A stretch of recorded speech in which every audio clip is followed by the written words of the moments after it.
just want to be away from the house. I don't ever want to be in the house, pretty much. I like try to go find things to do with my friends, or go to a party or stuff like that, or go to games or whatever, just to do anything to get out of the house. Our time with our parents, like Isaac used to go golfing, and every Sunday I used to go with my mom shopping or out to eat. And also I lost some best friends because they don't want to come to my house anymore. Or like I had a best friend in Michigan, and she does not want to see Bobby at all. She doesn't want to even go near him. I mean, money I've lost, time with my parents. I used to golf probably 2 rounds every week with my dad, and we can't do that anymore because we just don't have time. And I mean, we just don't have family time, like watch movies all the time, because he was always having tantrums. I don't trust him at all. As far as I'm concerned, I really won't have anything to do with him once I'm on my own. It was a crazy time. Like, I don't too much remember. 10th grade pretty much. Just was. And we used to go to school. I don't remember what we used to do there. I don't know what classes we took. I used to play basketball. That's what I would do. When you go to class, play basketball. So you lost a big chunk of time in your life. Oh, yeah. We all lost a big chunk of time. I think there are a couple losses. Like, I think the kids lose their innocence. Like Stephen, he lost his innocence but way before he came to our house. So he already, he had to learn how to rob and steal and lie to get by, you know what I'm saying? So when you come to a good home, all you know is how to protect yourself. So you don't know how to operate like in a unit, in a family unit. So I think that innocence was lost from him. But as far as I'm concerned, if I want to be selfish about it, I lost time, you lose trust in people, One bad experience, and I don't think my brother will ever adopt kids ever again because of this experience, because you don't know what you're gonna get, and that's true, But you lose everything, man. The whole way you're used to living, you lose, and you gotta rebuild and start over and patch everything up when everything was just peaches and cream before, you know what I mean? Mm-hmm. So yeah, and I think you made sides lose.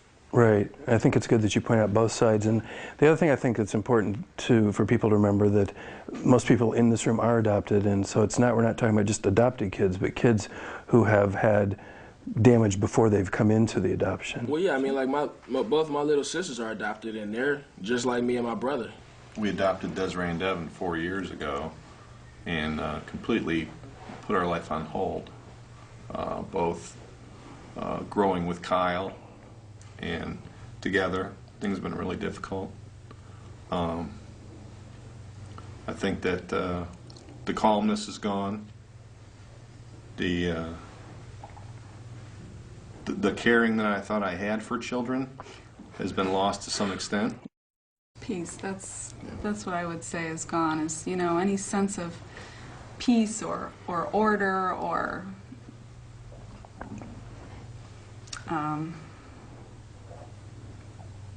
organization. I mean, just right. All that's gone. And I do feel like I have, like Greg said, lost. I thought I was this caring, nurturing person. I'm still trying to be real hard, but it's a lot more difficult than I ever imagined. So you've lost some of the hope you had. Yeah. Well, because our son's no longer in the home, our home has pretty much returned back to normal. There's an old saying that anything that doesn't kill you can help you. So I look at the experience that we had with him as a way to learn. We've grown. We've had to be more outgoing. We've learned to tolerate a lot more. We're a lot more accommodating. So you learn to deal with situations. There are people in this world who don't want to live the way we live. There are people in this world who don't appreciate the kind of lifestyle we have. That's their choice. Our family's going on. We all have lives. We're all leading productive lives. The other kids are growing older and planning for their futures. I still would hope that, the son maintains contact with us. He still has our number. He calls us out of the blue every now and then, but he's living on his own. He's 21 years old now. He lives on his own, and we still have contact with him. I would never shut that door to him. What I lost from that of course, was the sense of peace inside my household. I pride myself in having a smoothly functioning, smoothly running house. When a problem arises, we fix that problem and move on. I don't know. I guess the things that we lost, like Russell said, was the peace in the household. Actually, from adopting him, I lost a job that I really loved because of allegations from him. And of course, they were unsubstantiated. But the point is, I had to go through that process. And I lost a job. I liked the job that I had. I didn't think I needed to lose that. Had I not adopted him, I wouldn't have lost that job. Years off our life. Literally, I really think that the toll that's been taken on us, mostly our greatest loss, is years off our life. Carol's been very sick at times. I've lost very little patience that I had before. I have virtually hardly any now. And I think we lost a lot with our older kids, Jessica and Stephanie. We used to do a lot of things with them. We used to sit and listen to them, help them with things, and it seemed like we just didn't have the time anymore for it. We couldn't give them the attention that we needed to. And I think we've lost probably some of their trust in a large way.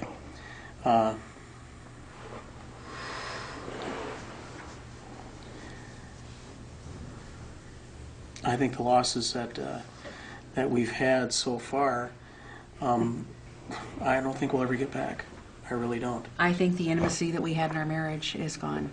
And I certainly hope that we can rebuild that, and I'm thankful that we have a strong marriage, because I think that this could easily destroy a marriage. Well, I eat under stress. I've gained 40 pounds. And I tell myself I'm going to get it off for health reasons, and then there's something else stress, and I'm eating something else just to eat. And the things I used to do in the house, I don't have a regular cleaning day anymore, because you never know what else is going to come up. I feel bad I don't call my mom like I used to, and she's 72. Hi, and how are you? And weeks and weeks will go by, and I'll say, oh my gosh, I don't remember last time I talked to my mom. But there's no time. There's no time with you trying to do everything with the other child. Right. And people don't understand why you can't get that done. Right. Why can't you do that? Well, and then you break your own doctor's appointments that you're supposed to go to. Tell me about it. That That's you're supposed right. to go to for yourself because you're at the school. That's right. You're wherever she's at. You and your husband are supposed to do something for dinner on Friday night. And oh, what is that? The kids are all calling on the phone saying, we can't. No, you and Dad can't go because you're not going to leave us here with him. Right. Or in your case, her. So no, everything really shuts down. Friends and family don't understand that because they think you're crazy in the first place. That's right. They do. They think you're a nut. Well, you're nuts. Why would you do this? You had wonderful kids, and then you're going to go get some more? Like you said, it's your issue. It's your problem. So you're out there on an island all by yourself. I understand that. Mostly along the same lines, not being able to spend more time with the other kids, more time with my wife. It's sad to say, she's like on the bottom of the list because, you take care of the kids first and what's ever left, if any, which is very little, with my job and stuff, that where you would like, if you had 100% of X amount of time for your kids, with 5 kids, okay, everybody gets a fair, share of my time, where Chase eats up 60 to 70%, and the others share that little bit, because if I ain't directly taking care of him, I got to be wondering what he's doing, where he's at, what is he capable of doing where he's at. But it's just hard. Loss for the other 4 kids, I think. I thought we're the happy family, and everybody kind of said, oh, you've got such a great family, you guys, oh, we do so much. To go to a mall, not going to happen with Chase. To go out to eat at Olive Garden, throw spaghetti on the executive behind us, that was not a good thing, so we didn't go back. You just can't take him places. He can't go out. So the other kids have been real disrupted by that and real angry. And I think they miss Mom. Where's the mom that used to be the Ozzie and Harriet type of family is no longer. And why don't we have that anymore? And I work outside of the home, and at 5 o'clock it would hit and I would hate to come home because I knew what was going to happen. We were on for a whole 4 hours of chase. We used to take a lot of home movies, like especially like when one of them would come home from Korea and then would put the Christmas on that movie and a few things like that, stuff going on in our home, that we played back one of the movies before Chase was in it.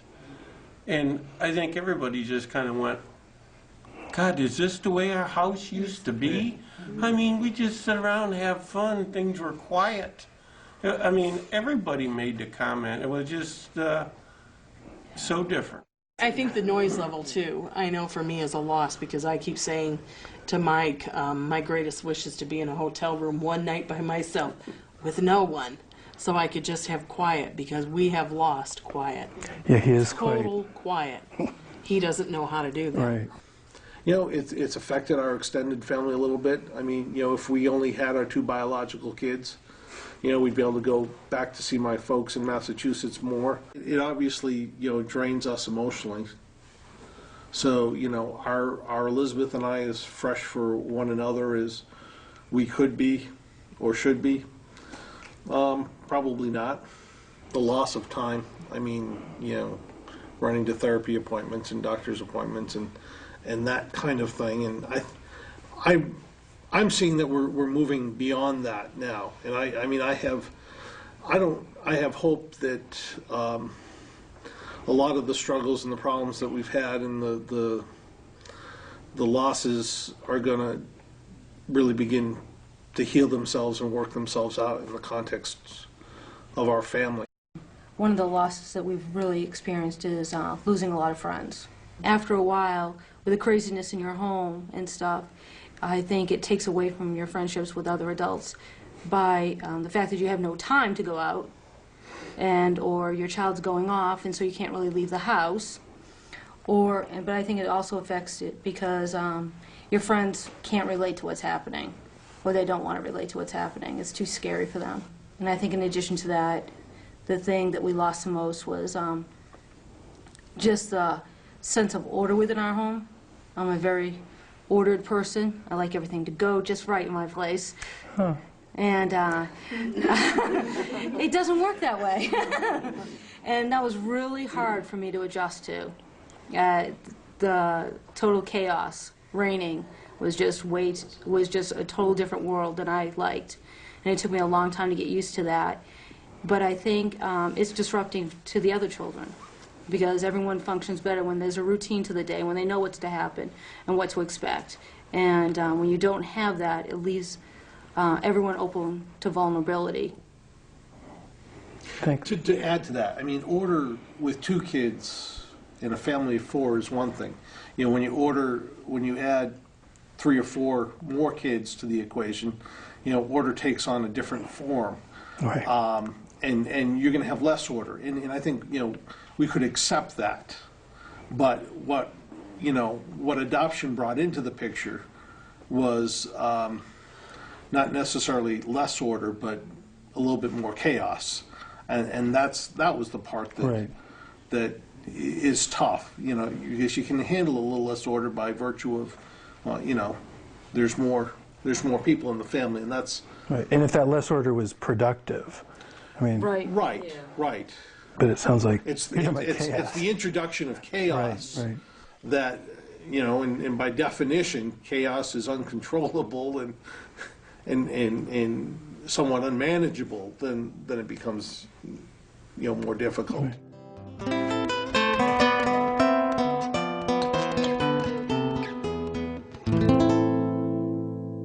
I just try to be normal. So tried to stay out of all of the craziness that he created. Yes, you can't really stay out of it, but just try to do the stuff that you would normally be doing if he wasn't acting crazy. I mean, talking to girls, going to work, playing basketball, playing video games, just trying to be a normal person. Usually when I get mad, I go and do something else and come back later and start talking about it again. Go out and shoot hoops or take a jog or walk or something. So then you come back and talk with your parents about it? I would try to help out as much as I could, but I also got involved in a lot of activities, and so that I wouldn't have to be around the disruption. I got involved in so many things. Like at college, when I went to college, my freshman year, I was a commuter, and we had the 2 girls there, but so I tried to stay at college as long as I possibly could. You know, with friends who lived on campus, I would stay over. I got involved in volleyball, and I'd never played volleyball before in my entire life. But then the next year, I became a resident assistant because I didn't want to stay at home. So since they paid for my housing, I was like, this is awesome, I don't have to be at home. And so I was a resident assistant, I got involved in theater, I got involved on the dance team, in the student government. I'm president of Mortar Board this year. I worked 20 hours per week on campus, which is the maximum you're allowed to work. On the weekends, I would, you know, take up time and go other places so that I didn't have to go home, even though I wanted to go home because I felt guilty, you know, not being involved with home life as much as I thought I should, you know, because I was like, well, my parents have to deal with it now, you know, and I wanted to help, but I didn't want to have to be around it. I used to just like walk away and stuff and pretend like it never happened. Or I used to get real mad. Or I used to just watch TV or do my homework or something. Now I just get tired of it and just pretend like I can't hear it and stuff. Sometimes I talk to my mom or go up in my room and like watch TV. Either I go up into my room and I just listen to music, or I go outside and I shoot hoops for a while, or play with the volleyball or something, and then usually once I'm done just like cooling off, I go in and talk to my mom about it, and I just tell her how I feel and stuff. I'm the type of person, if it's a problem, I want to fix it, because then I don't got to worry about it no more. But if I can't fix it, then, you know, like in that case, it wasn't my problem. You know, I don't want to be like, you know, it's my parents' problem, but it really was my parents' problem. I mean, I didn't want to go to them like, why do you have this demon living with me? Because they probably already feel bad enough. So I didn't feel the need to you know, say, you know, come down on my folks for that. So when you say cope with a problem, I like everybody else, I just left it alone. It wasn't my problem. I mean, play video games, go swimming. We got a lot of woods behind our house, so I would just like go walking and do when you do stuff that you like to do, you're not worried about what this idiot is over here doing. You know what I'm saying? So it's easy to get away when you got stuff around you that you've had all your life that you can deal with. I could talk to my brother. It depends on the problem. Sometimes I just walked and went to go run, and like there's this kid named John who's really annoying to Kyle, my little brother, and so like sometimes I just go up to my little brother and just give him a hug, and like it sometimes helps him, and just like talk to him. But my big brother, I just leave him be for my mom. I mean, I'd go to my room, watch TV. I ended up buying a PlayStation 2 so I could have something to do. Therapy definitely has helped us laugh as much as you can. I don't know, just don't give up. Take it a day at a time. So our extended family was really good with us and giving us support. And of course, like you said, strong marriage, strong faith, those kind of things definitely help when you're going through bad times, whatever the bad times are. But with his situation, very much so. I think a part of the coping was actually knowing that you really are a good person.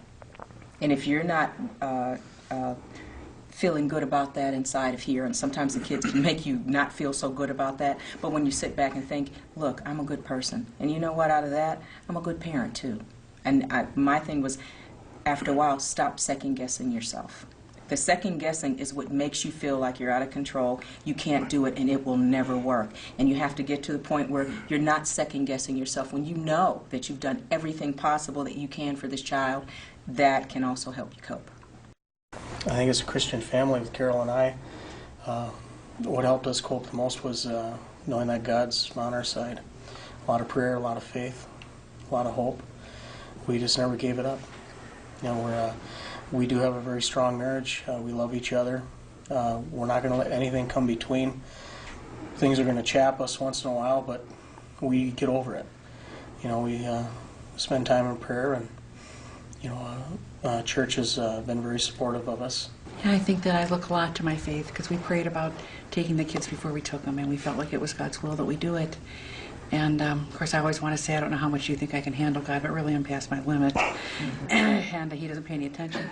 But I think that I need a lot more quiet time now. There's times, because I love animals, I just want to sit and pet the dog. I just want to sit down and pet the cat. I just want to go sit out on the back step. Not for any particular reason, but just because I love to be outside and it's quiet. But I need to take quiet time for myself, and I just need to do it. I think there's other things I need to do, but for coping for me, and it's not a time where I want to read or do anything. I just don't want to think anymore. The first thing is Shell and I had a still do a strong marriage, dealing with Chase, and I think helping us get through this is that we did 4 adoptions with little or no trouble, but he had me guessing the last year or two before we got into the therapy. I was beginning to think that, you know, we were losing it as a parent, or, you know, and I just think there's hope now. Coping for me has been a lot of our fathers, a wonderful priest who has listened to me, and a wonderful friend, some wine, some nights out with my friends, and just letting it all go. And Mike's on the road 4 days out of 7, and sometimes just bagging it all and saying, let's go to McDonald's and have a good time, and really not caring about anything. And that's helped me cope, because I don't care how deep the house gets.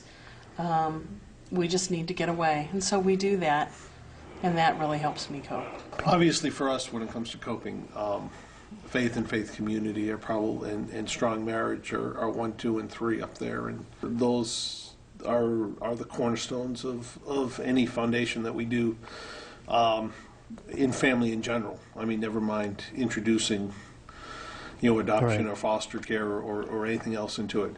So clearly those are 3 vital keys. For me, golfing is absolutely one of the most relaxing things I can personally do. And it's neat because now I'm enjoying it with my kids, and that includes Bobby. Though he's not quite as relaxed on the golf course and gets more frustrated than I do, and is not always the most pleasant kid to be on the golf course. You know, I'm hoping that you know, over time will become a place where it certainly is for Isaac and I. We love to just go out there and be together, and that's an important place. Some of the things I do personally for myself to make life work is I work out every morning at the health club, and I lift weights. At 5:10 in the morning, this is coping. With our eldest daughter, and it's my special time with her, and we do that usually 4 to 5 mornings a week, sometimes 6, and that allows me just to really vent first thing in the morning, and that really helps me keep my head on during the day. And then if I've had a particularly stressful day, I look to escape to go to Borders or Starbucks and drink tea at night. For my kids, what I found has been the best things to help Isaac and Courtney cope with all this is I've tried to pair them up with other adults from the church that gives them a place that they can go and be safe. They had another place where they could go where there was an adult that understood what they were going through. But we knew when they were there, they were safe, they were happy, they were well taken care of, so we didn't always have to worry about what was happening with them.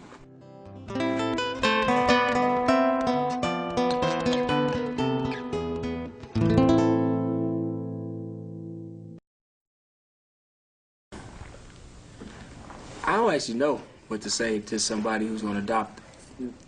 My personal opinion is that I would adopt a baby, but after a certain age, as with anything, it's the way it is. and all your niceness and love and care, and 99 times out of 100 is not going to change that person, you know what I mean? So there's nothing you can say to kids either, but other people go through it. Because what choice do you have to put up with it? I mean, it's only 3 people in this room that's old enough to drive. So everybody else is just stuck in the house with this disruptive kid.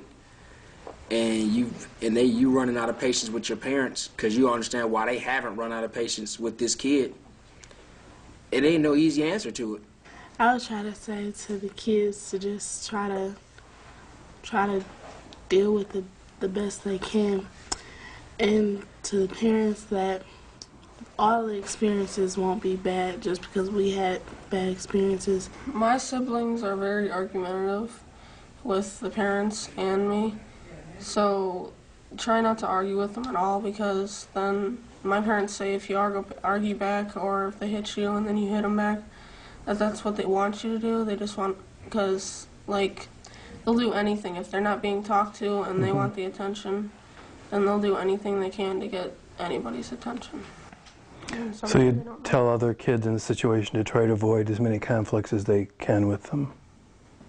I would tell them that if they're thinking of adopting, they need to get as much background information on the child himself or herself before they make a final decision, just so that they know exactly what they're going to be dealing with. And I know sometimes they won't get that information, but just go to classes or something to be prepared before you adopt, so that you know the child could be disruptive and how you would handle it, and the child could not be disruptive, and then you'll have a nice family.